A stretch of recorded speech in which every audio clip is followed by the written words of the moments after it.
Our next founder has built a business machine, and I am stoked to introduce him to you. Meet Dmitriy, the creator of Gift Baskets Overseas. This guy has taken the idea of sending gift baskets and gifts from one country to another into a $20 million a year business that operates in over 100 countries. In this interview, Dmitriy shares everything about how he built his multi-million-dollar business, including the unique way he fulfills orders from thousands of miles away. You don't want to miss that part of the interview.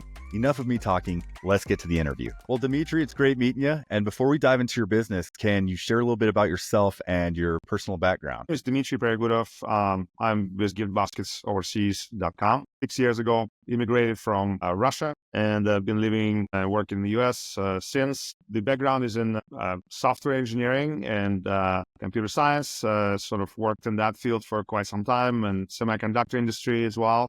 And then sort of got out of that and started my own business in gifting space. Initially focusing on C and e-commerce that gifts, mostly romantic gifts and flowers, and have done that for a few years, and then sort of segued into B2B and B2C gifting. I do angel investing on the side and participate in VC funds, so quite involved with startup community. So Gift Baskets Overseas, what is it and what services do you offer? Baskets Overseas is a commerce company that encompasses many different kinds of gifts, mostly focusing on gift basket, edible gifts, gourmet gifts, and so on. So flowers, cakes, chocolates as well. Generally, we offer that globally, and globally means we actually have our service available in over 200 countries worldwide. Wow, good for you. Before we get and dive into your business, was there a specific moment or event in your life that pushed you toward entrepreneurship? Well, I always kind of wanted to have my own business since I came to the US back in 1997. I always had that dream. I remember, on the ride from airport when my dad picked me up in Portland, Maine, and we were in the car, and he showed me a Subway and said, "Look, this is a pretty successful business. Yeah, they've scaled up and they started small, and then that's where they are today." And he said, "Hey, if you do right things, you can have your own business, and you'll also be, successful in this country. There's a lot of opportunities for that." And I'm like, "Wow, cool." So rewind a few years later, when I had an opportunity to start my own business, I've done that on a part-time basis and slowly scaled it up. And so that's where we are today. It worked out really well for you. So the gifting industry seems to be massive. When I was doing research for this, it said something between like 200 and $500 billion, globally. But international gift giving is, I think, something a little more unique. How do you identify this niche? That's a great question. The way we looked at it, and early on, local gifting within each particular country is fairly busy space. So if you want to go global with that sort of depth, it'll take a lot of time, a lot of money to kind of really be visible and be known. So, and also it will take quite a bit of time to kind of be noticed and compete. So the way I looked at it is, we didn't have a lot of cash, right? Like anybody who's starting out, had no cash for that matter. So really, it was more like, okay, how do we get it done? So one of the things I looked at is what's a niche market that would be relatively unique and that will be relatively easy to identify and find customers in. From a search perspective, from search angle, the way people look for our services, they look, how do I send gift from one country to another? The keywords could be, send gift from Australia to the United States, or from Canada to Germany, and so on. People, when they look for services, they sometimes think, okay, where am I today and where am I going to send the gift? They don't just think, okay, I'm in this particular place. They tend to overcomplicate the search query, but actually make it very easy for us to sort of, mine that and create content for that. So from that perspective, the market is much smaller, because you think about people that are sending gifts from one country to another is a much smaller market than saying people are searching for gifts within their own country. But they will search very differently when they search within their own country. They will not search from and to necessarily. They will just say, "Oh, I want to send, a gift basket." There's going to be a lot of competition for that. So how do you really narrow down? Well, you look for that sort of a niche market where someone needs to do something clearly defined on search, right? And that's something that we can go after. Another matter there is that you would potentially have a higher degree of difficulty. It's more difficult to do that, right? So to do that kind of service, there's going to be less people offering service that you're offering, because what you do is not so easy. And what we do is not easy. We've taken quite a bit of time to really build that and create a global infrastructure for this process. There's two things, right? One is niche service being sort of unique and easy to find target customers. And second is it shouldn't be super easy, because if it's super easy, anybody else can really do it. You'll have a lot of competition, no matter if it's a niche or not. And you're going to have a small market, but that's also a lot of competition. That's not a good combination. So if you want to have a small market, you got to have less competition and really be distinct in what you're offering. Like you said, you guys operate in over 200 countries, which is just awesome and fantastic. But I'd like to start from the beginning. Where was your first place of operation? Gift Baskets Overseas was sort of a segue from our flower business that was initially focusing on Eastern Europe, but later we kind of started globalizing it. And when Gift Baskets Overseas was started, we already had quite a bit of countries under our belt and had service with flowers. But now Gift Baskets was a sort of another product that we went after, that being a fairly international kind of product used across many countries and in many cultures. It served our purpose of being internationally known and easy to sell. From that perspective, you don't have to create sort of a lot. You have to explain a lot what you're selling. It's already known what you're selling across the world. So that made it easy. And the countries that we really focused on in the beginning, besides EU, was UK, US, Canada, and Australia. Those were like the top 4 countries, I'd say. And the European Union in general, like all various countries there. That was our initial focus area. But then, later we obviously went into Latin America and Asia, and, Hong Kong and Singapore, United Emirates, Israel. Those countries became quite big for us, being business focused and internationally connected with the Western world as well. What was your first steps to scaling something like this? I imagine, did you originally see this as you could be everywhere in all these different countries, or was that something that kind of grew as you started to implement different processes and do more research? Well, initially we wanted to basically cast a wide net to learn what we're going to get, because the cost of entry was not super high at the moment. At that time, we were basically just testing the market and offering a service through a third party, drop shipping arrangement. And, that was at that time was, relatively easy entry. And having to get into a particular market was just to test, is there a demand? What kind of demand there is, and, how deep do we want to go further? So that was really the thing to do it. And so we kind of wanted to go as wide as we could, offering as many countries as we can. And then as we've learned, we kind of went deeper with different product categories and widening product mix and an area of service within each country. Initially just targeting like bigger cities and then going from there. One thing I was really curious about as I was researching for this interview is how does this business model work? Are these all your locations, or do you operate kind of as an affiliate seller where you're using other people's infrastructure? Great question. So it's a hybrid model. In general, our model is that we never cross border with our gifts. So we always are local for delivery. So it's a global company, but localized delivery. That allows us to be super quick. Because if you think about sending a gift from the US, say, to EU, in many cases, that would trigger a border crossing with customs declaration and so on, depending on what gifts are inside. With gift baskets, it gets pretty tricky because some contents can be something that's taxable, others aren't, but you have to do the declaration. It's quite a bit of hassle for the sender. But not only that, but the recipient sometimes still has to pay, taxes and duties if something was underpaid by the sender. That happens sometimes. It depends on the way you send it. If you send it with FedEx, you can usually prepay, and that if you do it correctly, you can prepay in full. But say you send with USPS, there's no way to prepay. They don't know. So you send it, you just hope for the best, but actually on the other side, it's often not what you hope, and the recipient has to then deal with like receiving a gift and pay money for it, so which is a nonsense, right? So in a way embarrassing, obviously, for a sender if that happens. Looked at that as being a pain point, and so we built our model. Back to your question, built our model to ensure that we never cross borders. That meant that we have to build our own internal infrastructures within each country. In the top countries, we have warehouses, space where we ship out of. And the small countries where the demand is not as large, we generally contract the local suppliers that we have worked with for many years at this point. they work according to our blueprint. So it's sort of like, it's not a franchise officially, but it sort of works like franchise. If you think about a blueprint model where we build gifts in-house and design them, and then we instruct our suppliers to follow the blueprint to build those gifts and ship them out. So in that sense, it's a drop shipping arrangement in some countries where we don't have our own, larger presence with our own warehousing control. So that's sort of the hybrid model in that. Wow, that is fantastic and fascinating all at the same time. I'd imagine that to run an operation of this scale, you have to hire tons of people.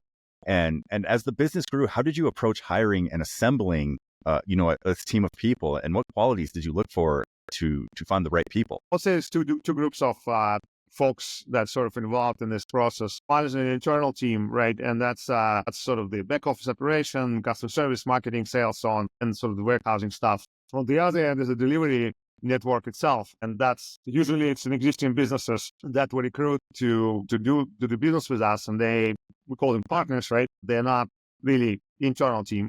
They're sort of external to our operation. What we look for is shared values. And I think the important value that we care about in that sense is making sure, customer is really taken care of no matter what. And if something doesn't go right, that they're ready to go extra mile and fix it. Sometimes things happen, right?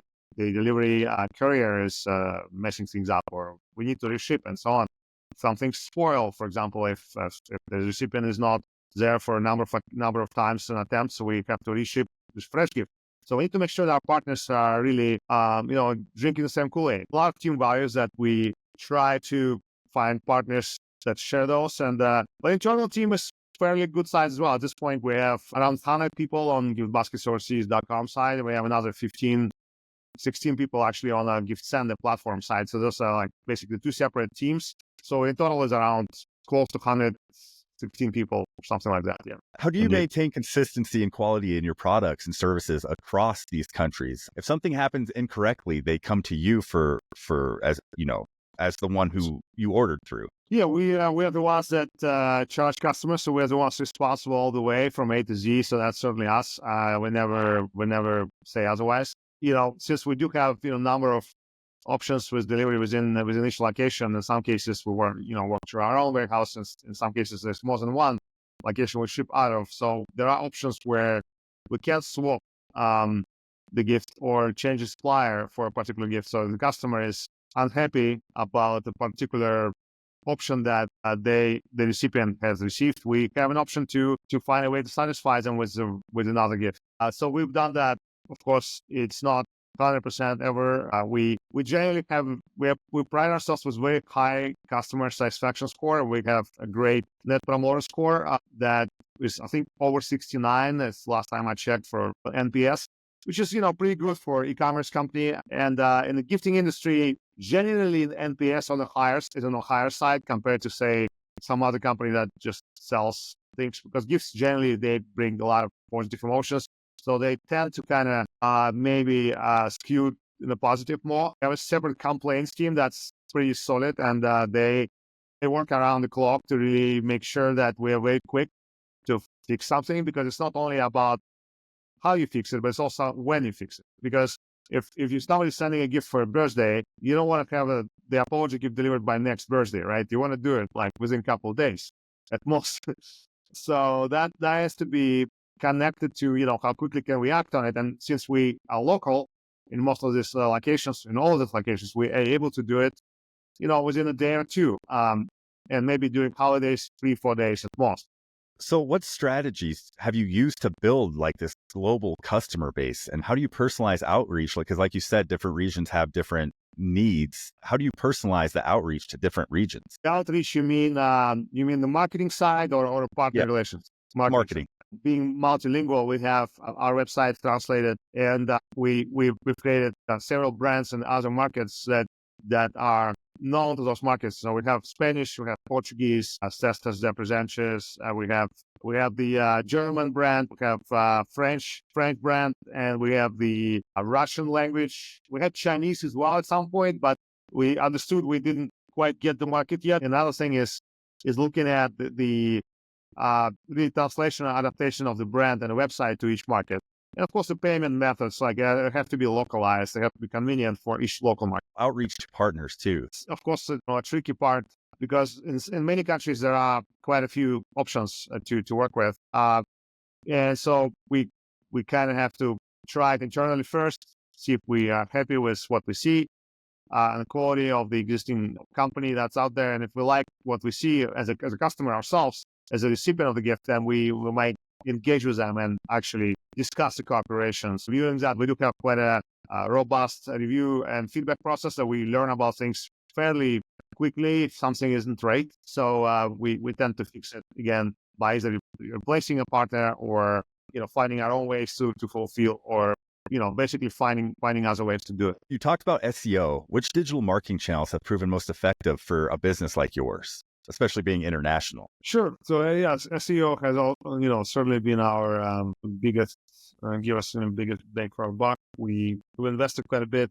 early on in either brand that we've launched. We've always put SEO first, and that has been our focus. With content generation and relevant top of the funnel information that's useful, creating something that will be of value regardless of whether people are going to choose to do business with us. That's always been our motto. So the PPC is another channel that we learned a lot from, and that's much quicker to learn, and we can focus our SEO strategies based on our learnings from PPC.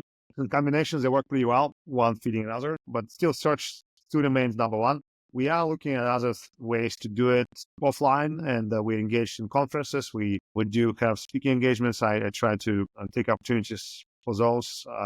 Other events such as this one, where you invite me to talk about the company, happy to connect. And also, as part of conferences, whether virtual or physical, we do try to take that on. Other things such as thought leadership. We've had published articles. I published articles under my name and Inc. magazine most of the last year. Places like CNN, Fortune, those kind of magazines that are business specific. They are helpful to also get some visibility and get your brand out there, and talk about, again, valuable things that people find of interest to their business or to their market. So, coming toward the end of the interview, are there any customer stories that have stuck with you over the years that have reminded you of the impact of your work? Plenty. Been early on, we've been following some of the customers because they've been quite active using our service, especially on the B2C side. And we've had one customer who was from Germany. He had a girlfriend at the time. They had a very good, warm relationship. The gentleman was visiting her, and I think she was living in Ukraine. And then at some point she changed the address, and he was sending to a different address, and we weren't clear why that happened. And looked at the address, was a hospital. Actually, she was sick and she was in the hospital. He kept sending flowers to a hospital, and actually quite often, like maybe twice a week. And then she passed away, and he actually had continued sending flowers to her grave. So that is a very emotional story, but also a kind of, he even purchased a subscription to buy flowers on the same day every month. So that was a day when they met first or something, like that was the day that mattered for them. And then that kept going for quite a bit, for I think several years, that he kept sending flowers to a grave.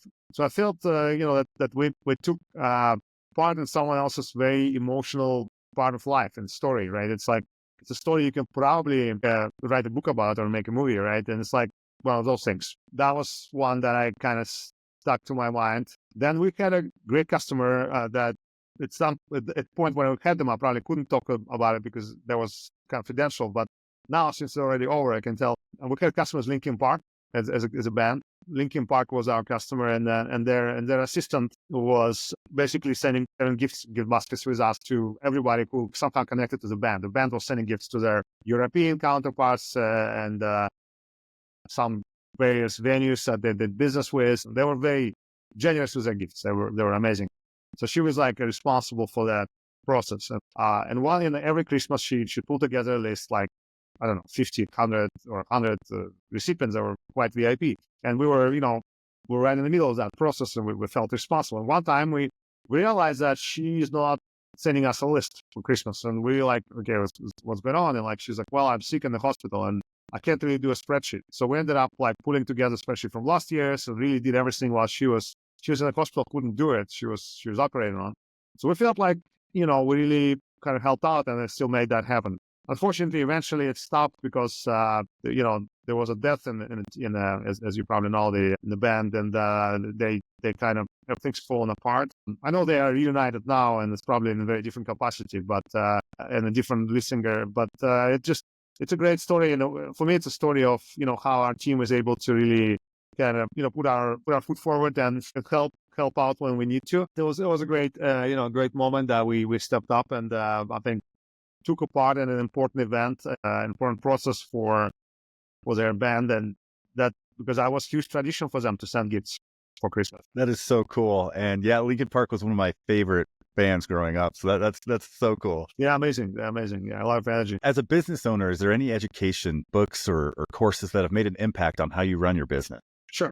Well, we've loved Delivering Happiness by Tony, I forgot the last name, Tony Chi. He is a founder of Zappos. He actually passed away a couple years ago. And he's great. He's visionary. He was visionary and an amazing guy. He's a broad company to be acquired by Amazon at some point, but the culture was amazing. And we took a lot, not necessarily that we took from them, but we like in parallel, even before getting into the book, we realized how much we've had in common in the way the culture is. And when we read the book as a team, we also kind of found, well, that's great. We can learn more. But that's big. So Delivering Happiness is one book that we love.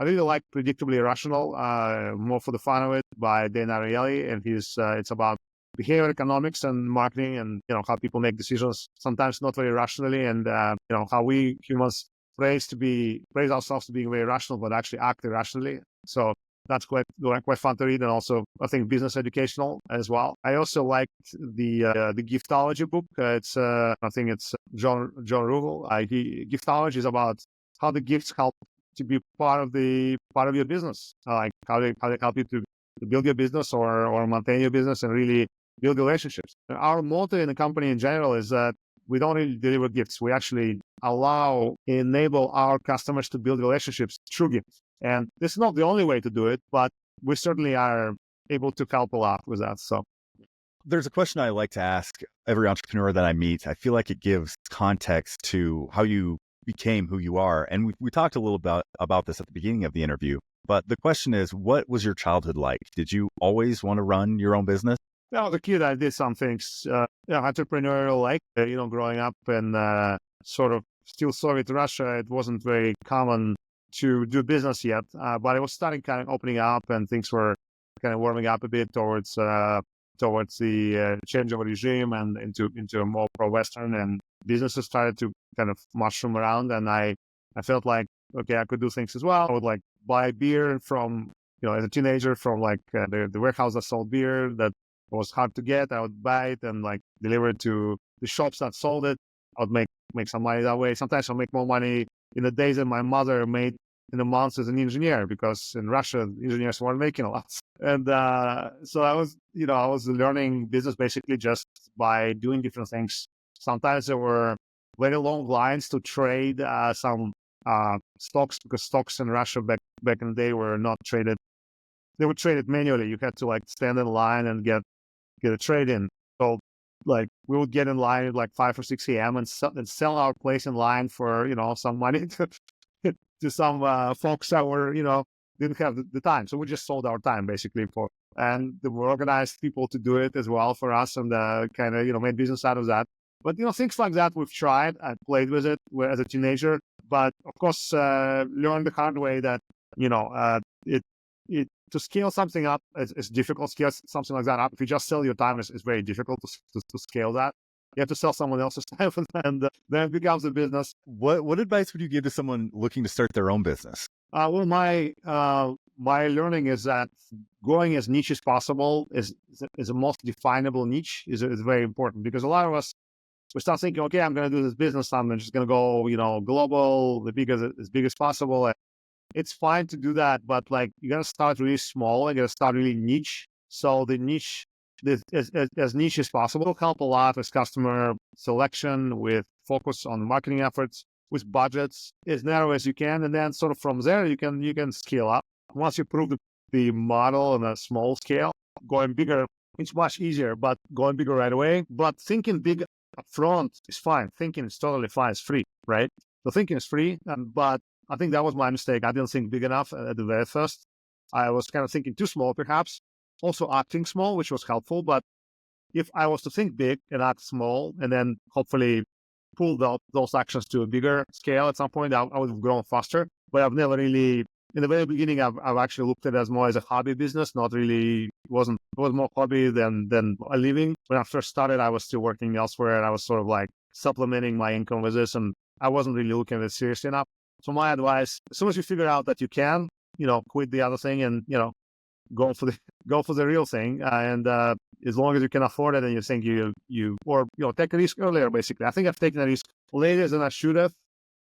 Well, I had little kids and I was afraid. Obviously, that's a lot of people have different reasons to be not doing something. There's always a reason, I'm sure.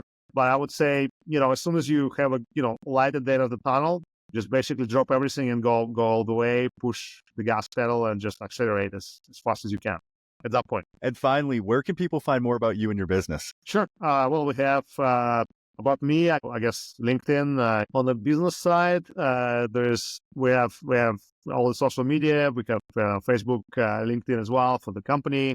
We're pretty active there.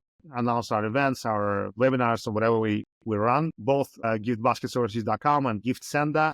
Those are the two businesses that you can check out and hopefully enjoy learning about. Happy to tell you more if you shoot me direct LinkedIn message. I'm usually responsive there. Dmitry from Gift Baskets Overseas. This was one of my favorite interviews. You've shared so much inspiration. It was so interesting to learn how you built your business. You've created just this monster machine. I love it. It's great. So thank you for taking time to do this interview. Of course, Corey. Thanks so much for having me. I appreciate it.